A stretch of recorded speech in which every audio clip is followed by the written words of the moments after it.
Hi, everyone. Judge Andrew Napolitano here for Judging Freedom. Today is Monday, August 12th, 2024. Alastair Crooke will be with us in just a moment on Is War in the Middle East Inevitable?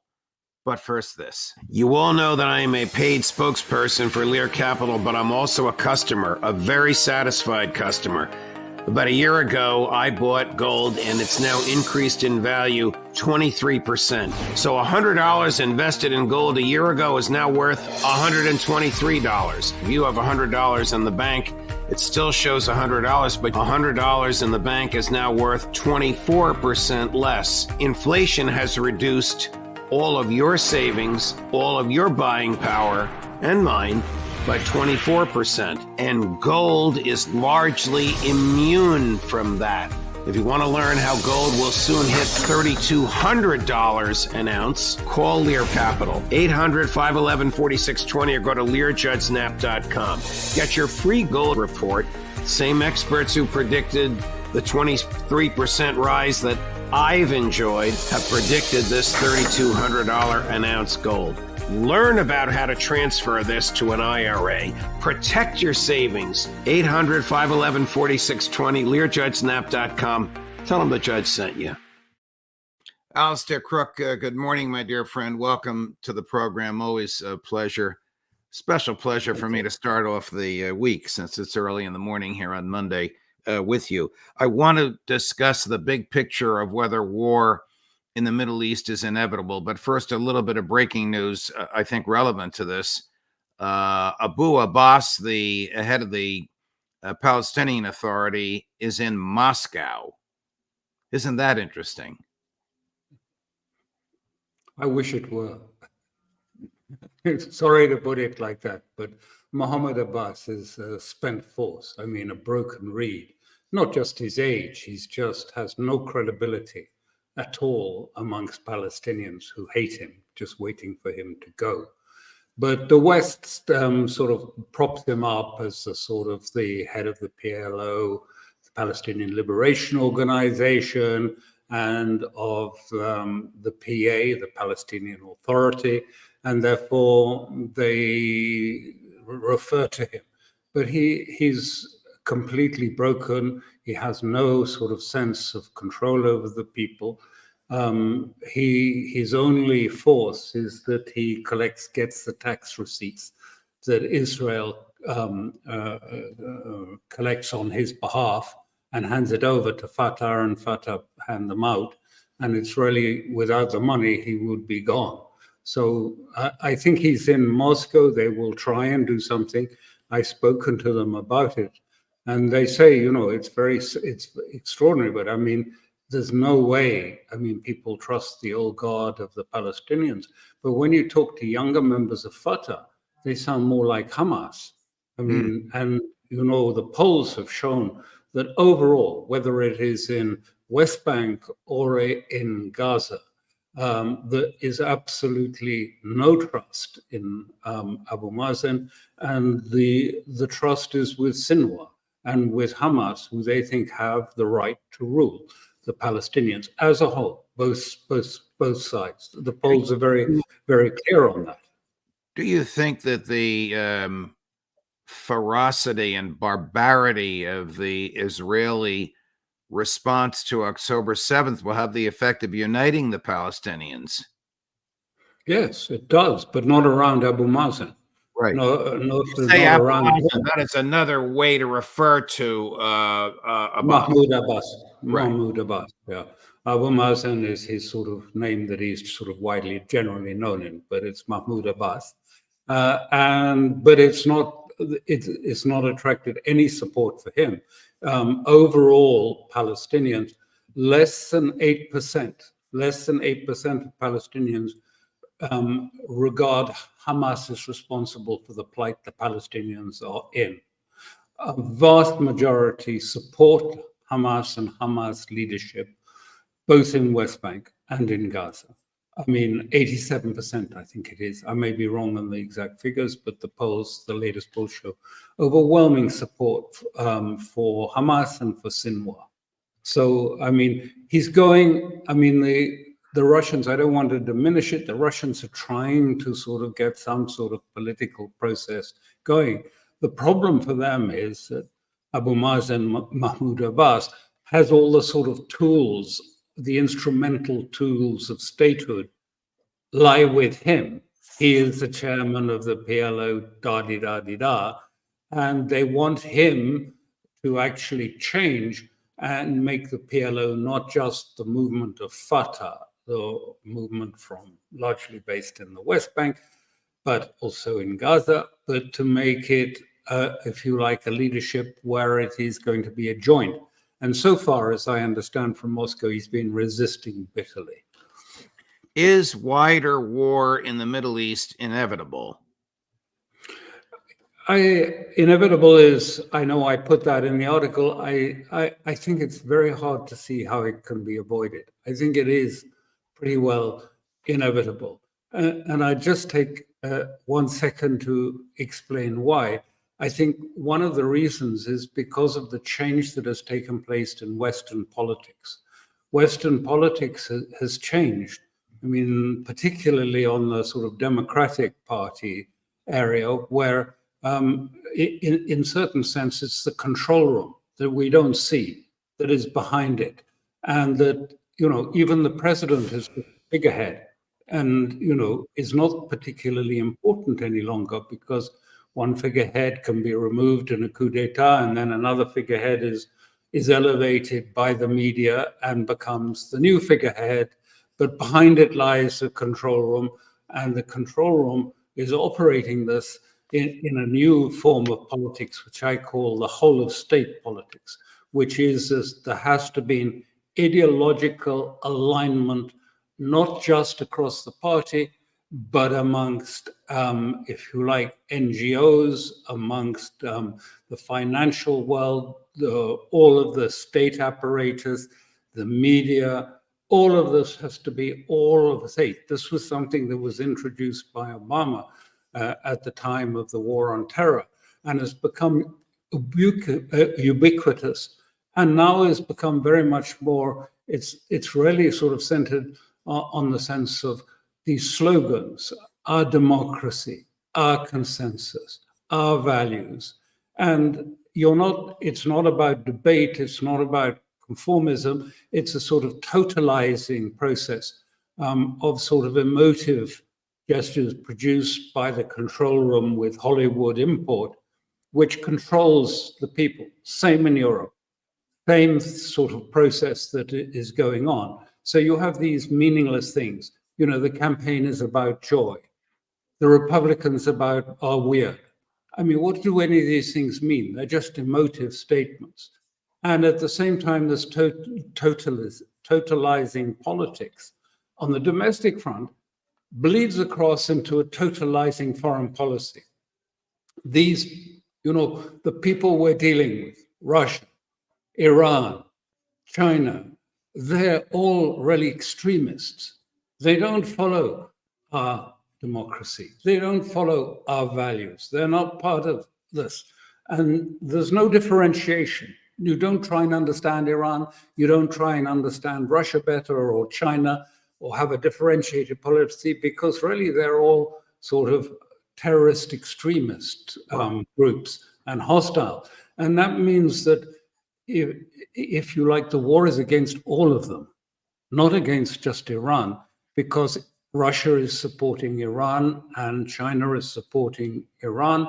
And therefore it has to be against all of them because they're all, if you like, lumped into this sort of category of extremists, which are against us and against our democracy.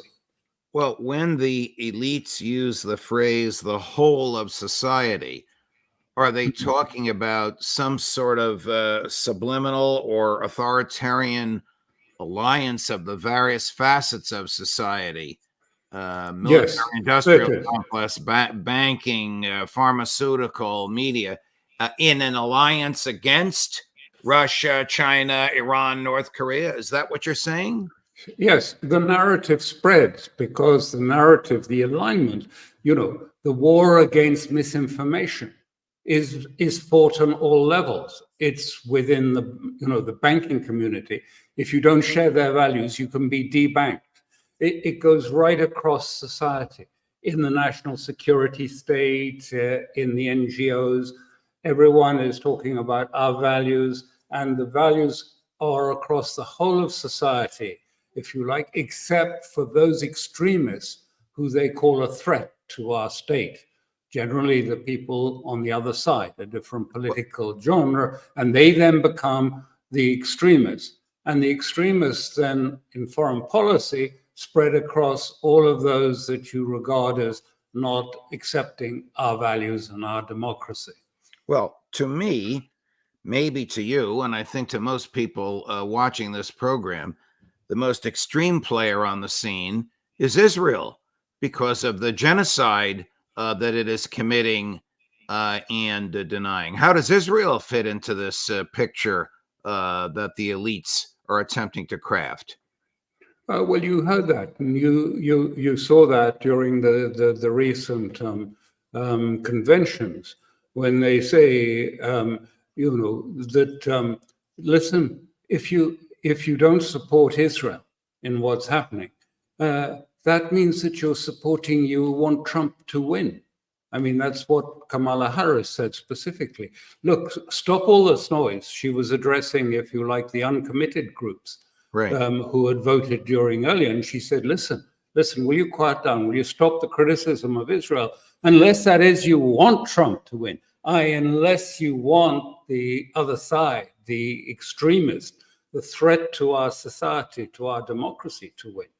And so, I mean, Israel is precisely what you say and see, a huge, and Israel is trying to provoke this into a war. And I'm saying, because all of these things have coalesced together into one type of, that these are all the extremists. They're no longer the terrorist extremists, but now they're a different form of extremists that don't accept our narratives.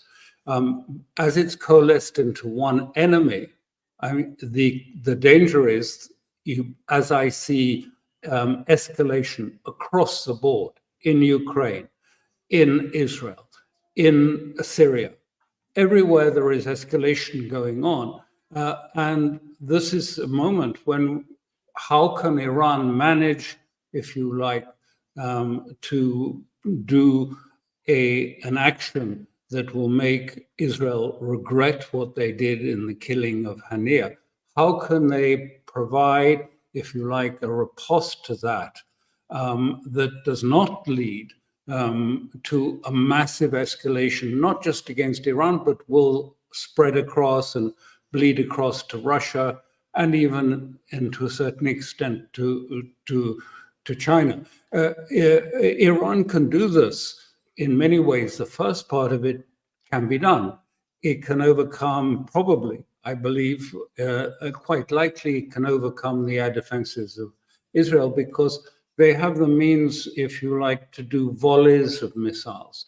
And if you time the volleys correctly, so that the American aircraft won't have time to refuel between the volleys, you can, if you like, extend the time of aircraft loitering, having to loiter, to the point at which they can't continue. Then you come in with your next volley. And you use drones, and you use cruise missiles, and you use ballistic missiles, for which no one has air defenses. And in this way, you can overcome them. And you can overcome them also if you have this coordinated with cruise missiles coming from Lebanon and coming from Yemen, from a completely different direction. Right. The ability to be able to whether it's the Americans with all their aircraft, with their aircrafts that they are deploying to the region and their ships and so on, it's still going to be very difficult. We saw that on April 13th, where I think because there weren't many Israeli missiles, it's mostly American, well over nearly 3 billion of air defenses were expended. They're not infinite. And even on the ships, you can't if you like, arm them, equip them at sea. It's not allowed. So it is going to be, it's quite possible for it to be very problematic for Israel, what is going to happen. Not an attack on civilians, but is going to happen. But the big question, and why I think we've been waiting for this to occur, is because Iran has to plan on the stage after and the stage after that, because the stage after will be a retaliation by Israel.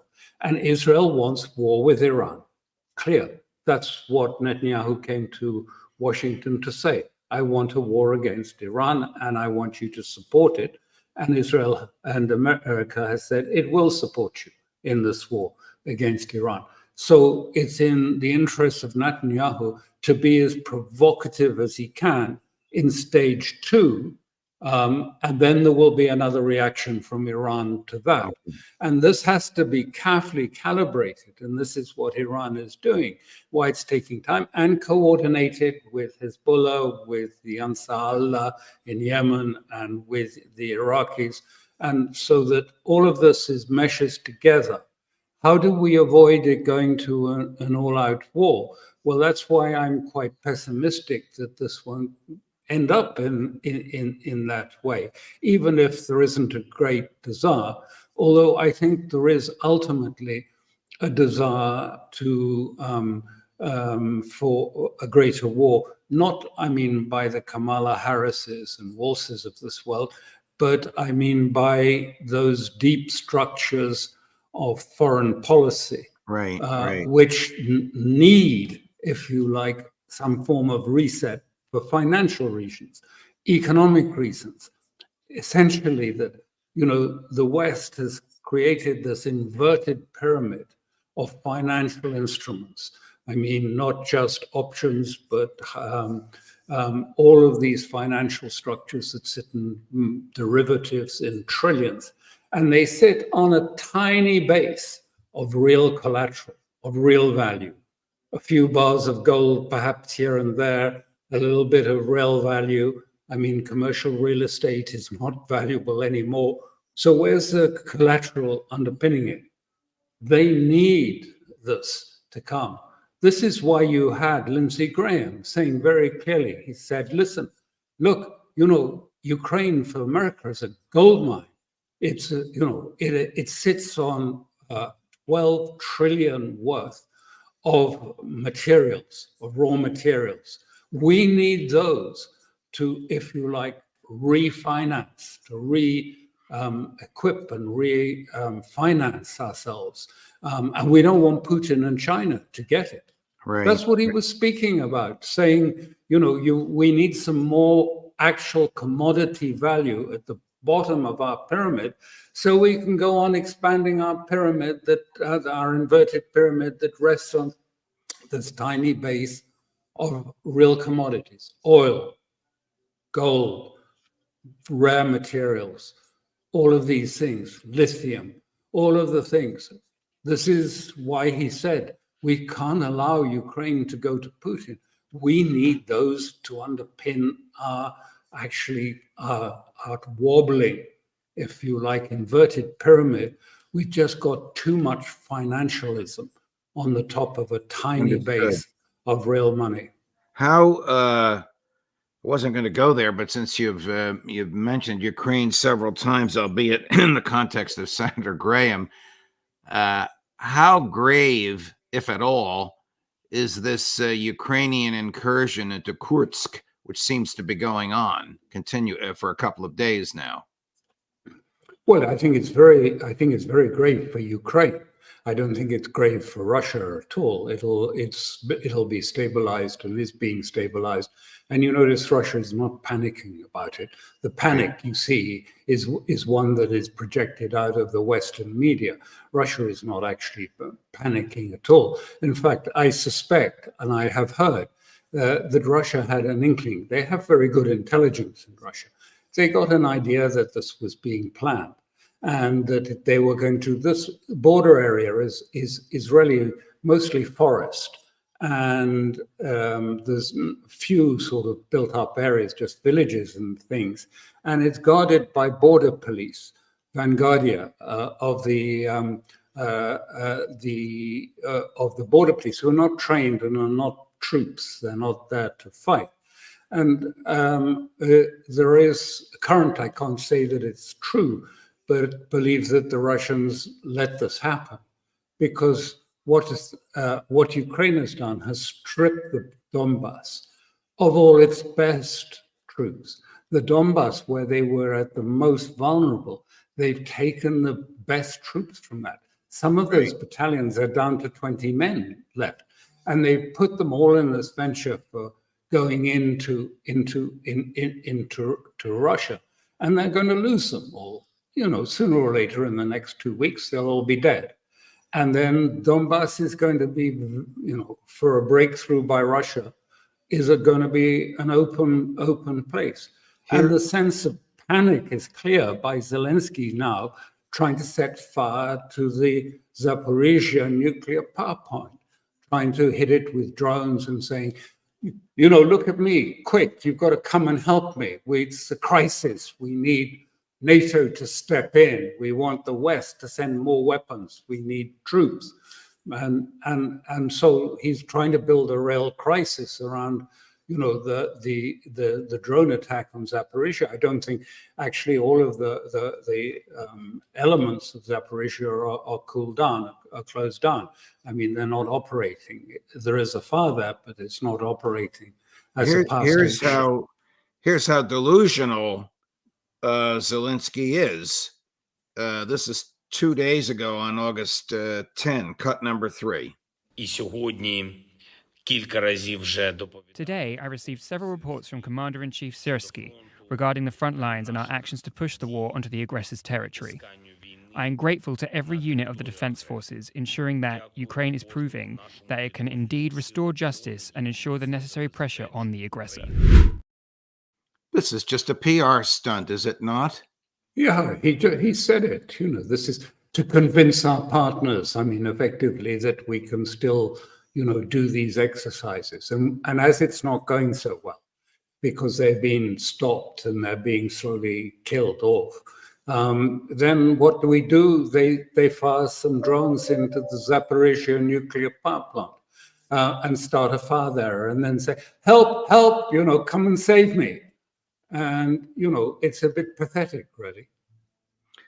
To get back to where we were earlier, when you mentioned Vice President Harris and what she might do, I wonder if Prime Minister Netanyahu heard her say this. We'll play the clip in just a few seconds.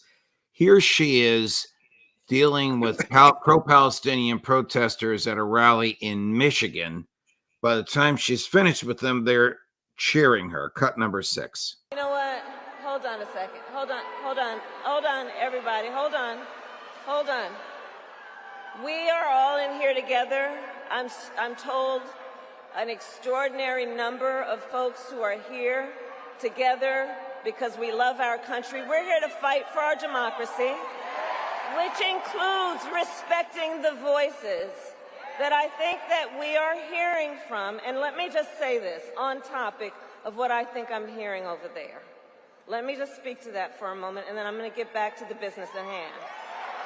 So let me say, I have been clear. Now is the time to get a ceasefire deal and get the hostage deal done. All right, I misspoke. It was Phoenix. It wasn't Michigan, but you get the I got the message. Does that cause Prime Minister Netanyahu heartburn? Of course not. Of course not. He doesn't pay any attention to what the Kamala Harris. He listens to the people that matter, that have power in the United States. The deep state are coordinating, have been coordinating this before he even got to Washington to give his address to Congress. And of course, this doesn't matter. And it doesn't bother Netanyahu at all, because Hamas are not even going to go to this conference by Biden on the 15th. Sinwar has already said, there's no point. I'd like to go back, he said, and talk about the original proposal that was put, I think, on the 12th of July or something to Hamas. We need to start discussing that. I mean, it's not, there's not going to be a... Does Netanyahu... He doesn't want a deal. Netanyahu doesn't want a deal, of course. Okay, so is it fair to say Netanyahu does not want a ceasefire and does not want a deal to return the hostages? He wants a wider war against Iran.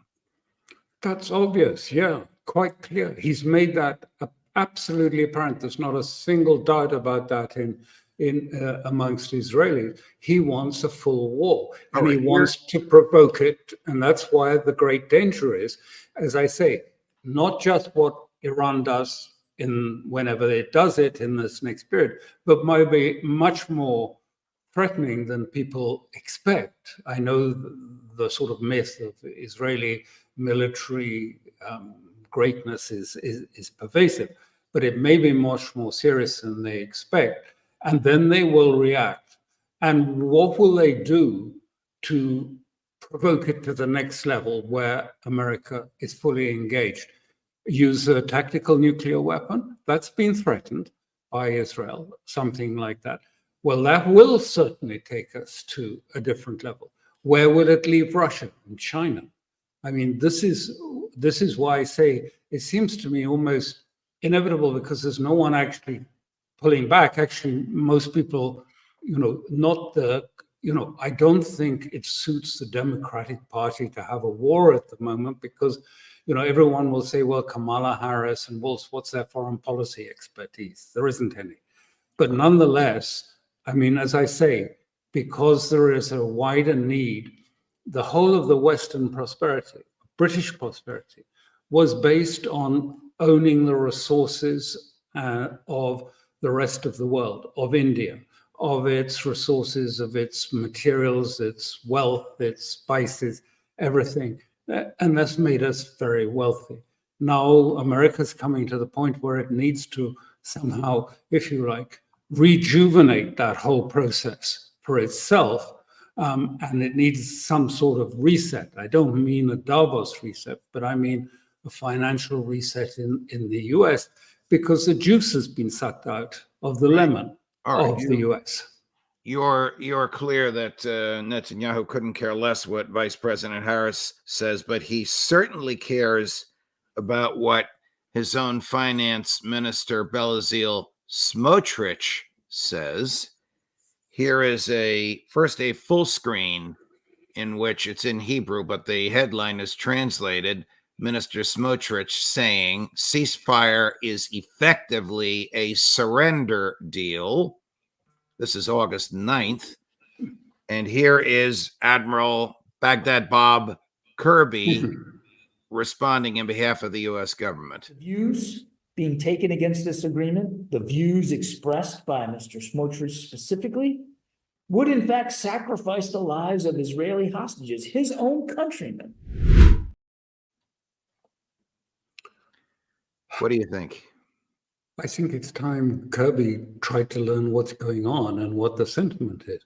Smotrich reflects the views of a majority of Israelis who think that a deal, not half of them don't agree, maybe a little more, maybe a little less, but a majority of them believe that the only way for Israel to survive is to remove the Palestinians from between the river and the sea.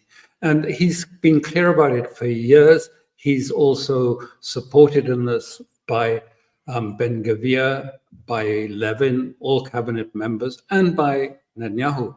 Don't forget, Netanyahu's father, his father worked with Jabotinsky, if you like, the radical author of the, if you like, Zionist project years ago. I mean, it's been a long process in which they said, and Jabotinsky at the time was said, and his father, Netanyahu's father, was saying, we can only stop a new Holocaust by creating a hegemony of our own.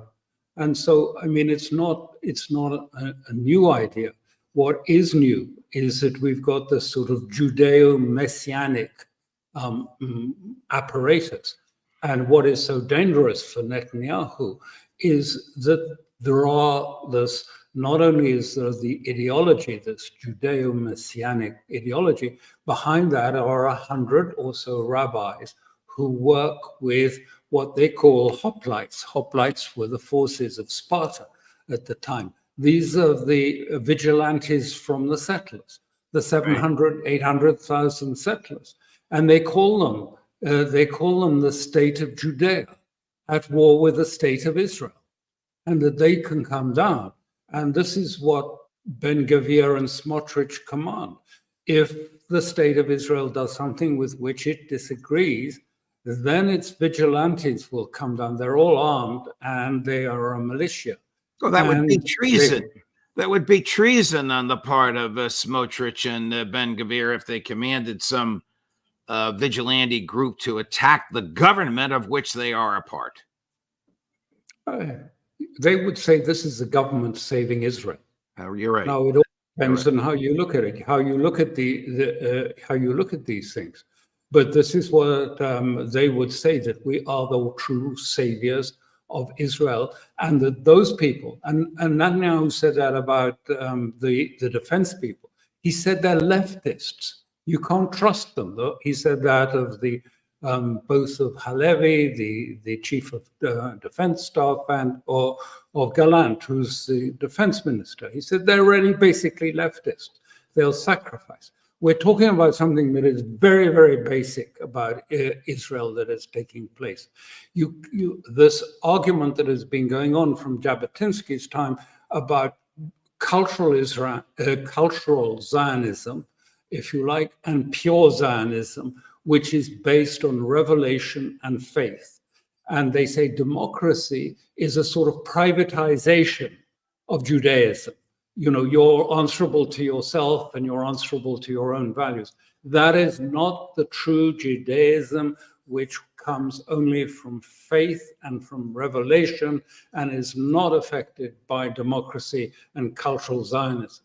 So it's a deep argument that is taking place within Israel. And I hate to say it, but I think the dear Admiral needs to sort of pull out some of those textbooks and read a bit further. Alastair, the situation is such a mess, but the breadth of your knowledge is so vast.